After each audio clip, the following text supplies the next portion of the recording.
Chers amis, bonjour. Eh bien, c'est le numéro 3 de l'émission L'Ami Info Lorraine. L'Ami Info Lorraine, qui, je vous le rappelle, est une émission préparée par la rédaction entière de l'Ami Hebdo Lorraine.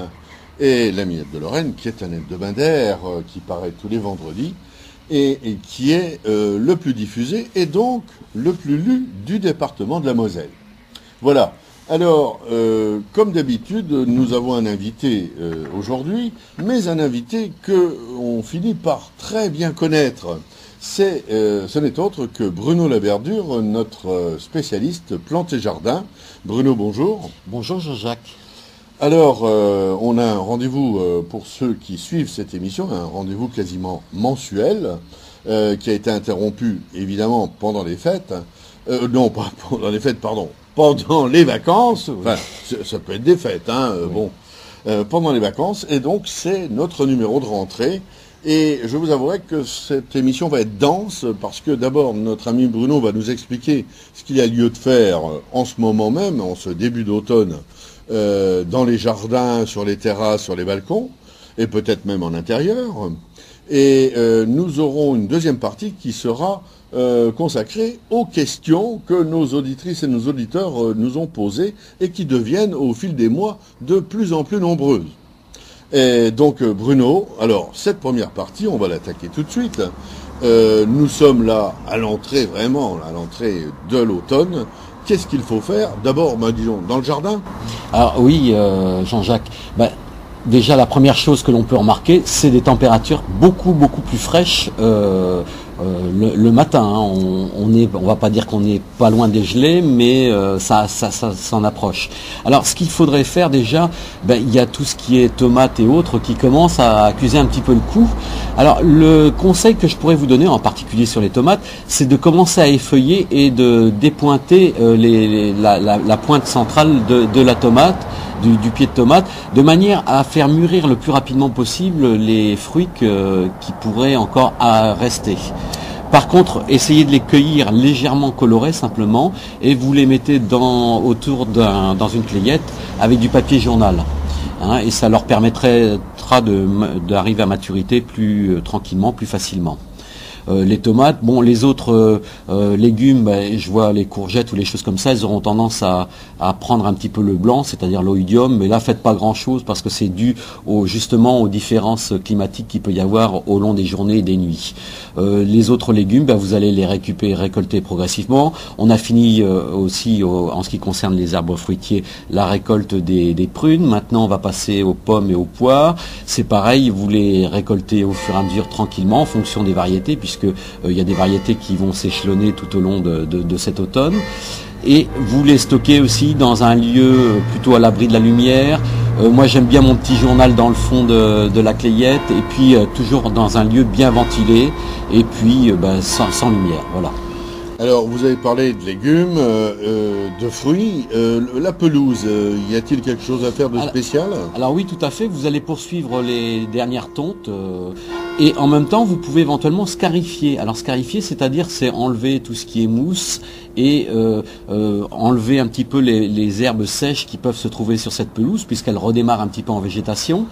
Et puis, une fois que vous avez scarifié, vous allez rouler en même temps la pelouse pour qu'elle puisse retaler et devenir bien résistante avant l'entrée de l'hiver. Également, vous pouvez faire vos derniers semis de pelouse qui peuvent encore se faire. Alors, n'oubliez pas, vous faites un filet, un contre-filet. Alors, le filet, ça veut dire que vous allez bien délimiter le pourtour de vos arbres ou de vos allées. C'est-à-dire que vous allez tracer, quand la terre est prête, vous allez tracer un sillon, pourquoi pas avec votre manche de râteau, et vous allez semer très dru, ce qui va faire que ça va bien délimiter les lieux où vous aurez besoin de passer à la bêche. Et puis également le filet, c'est le semis normal que vous allez, enfin le contre-filet, c'est le semis normal que vous allez faire en croisée, de manière à ce que cette pelouse soit semée correctement. Et la scarification, je reviens une minute dessus, elle peut se faire avec un instrument, avec un scarificateur, ou manuellement? Disons qu'il existe des espèces de râteaux qui sont vendus dans le commerce pour cette utilisation-là, ou tout simplement vous louez, parce que dans vos jardineries ou autres, on fait des locations de ces appareils. Vous n'en avez pas pour très longtemps, enfin selon la surface bien sûr, vous n'en avez pas pour très longtemps et c'est en général pas très coûteux. D'accord. Alors là, on était en extérieur. Maintenant, il y a beaucoup d'auditeurs, d'auditrices qui n'ont pas de jardin, mais qui ont un balcon, une terrasse.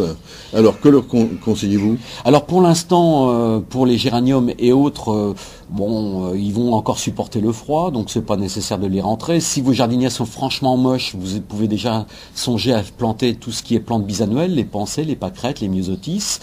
Songez également à vos futures plantations de plantes bulbeuses, déjà commencez à consulter les catalogues pour cet hiver. Et puis en ce qui concerne les plantes d'orangerie aussi, qu'il va falloir commencer à songer à rentrer. En tant qu'ils gèlent pas, laissez-les dehors, elles sont bien, vous les rentrerez que progressivement. Pour l'intérieur, eh bien, les plantes ont peut-être souffert un petit peu pendant l'été, puisque avec la chaleur et tout, elles sont pas toujours forcément très très bien. Et souvent, la nature relance un démarrage de végétation. On voit à l'extérieur, la végétation redémarre un petit peu. Eh bien, vos plantes d'intérieur vont redémarrer également un petit peu. Donc, vous allez pouvoir leur faire un apport d'engrais. Un apport d'engrais à peu près tous les 15 jours, éventuellement faire des rempotages si les plantes ont besoin d'être rempotées. Mais tous les 15 jours et pendant un certain temps? Vous allez faire ça pendant, mettons 2 mois, vous allez attendre l'entrée d'hiver pour arrêter et laisser se reposer les plantes. En fait, elles vont refaire leurs réserves pendant cet automne pour qu'elles passent l'hiver sans encombre. Alors, toujours évidemment arroser à eau claire avant de passer de l'engrais. Les engrais, ça va être peut-être on va vous dire, il faut un volume pour tant de litres d'eau, mais avant de passer cet engrais, pour éviter les brûlures, vous passez toujours à l'eau claire. Alors l'eau claire, vous faites un arrosage normal tout simplement, et ensuite vous utilisez seulement après l'engrais. Une dernière question, est-ce que la taille des arbustes est déjà d'actualité? Alors on peut tailler les arbustes, la règle en ce qui concerne la taille des arbustes, c'est-à-dire qu'on peut tailler qu'après la floraison de l'arbuste. Un arbuste qui va venir en floraison pendant l'automne, ça serait dommage de le tailler parce que ça va enrayer sa floraison justement. Mais tout ce qui est arbuste à floraison estivale, vous pouvez faire une légère taille. En général, on fait qu'une taille de forme. On va pas tailler au carré, je trouve que c'est dommage. Et il faut laisser quand même les arbustes pousser naturellement. Oui, d'accord. Les rosiers, par exemple? Les rosiers, en général, on va les redescendre en fonction de la floraison. En général, il y a un petit arrêt en fin d'été et ça repart un petit peu en fleurs. Là, on revoit certains rosiers qui sont repartis et qui vont nous refaire quelques fleurs avant d'entrer dans l'hiver. Donc juste une taille de forme uniquement. Pas nécessaire de faire des tailles importantes. Pour la lavande ou d'autres arbustes comme ça, on peut faire une légère taille après avoir récolté les hampes florales qui ont déjà séché sur le pied.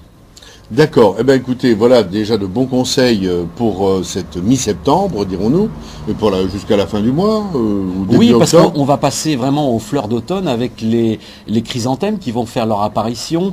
Les bisannuels. On va aussi voir les premières bruyères qui vont commencer à apparaître en floraison. Enfin, il y a toutes des couleurs d'automne qui sont assez intéressantes. Alors je pense que les chrysanthèmes notamment et les bruyères seront l'objet de notre prochaine émission vers la mi-octobre. Vous êtes d'accord? Oui, parce qu'on arrivera pratiquement au moment de la Toussaint, mais là ça sera déjà les premiers froids qui vont apparaître dans notre région, je pense. Ah là là.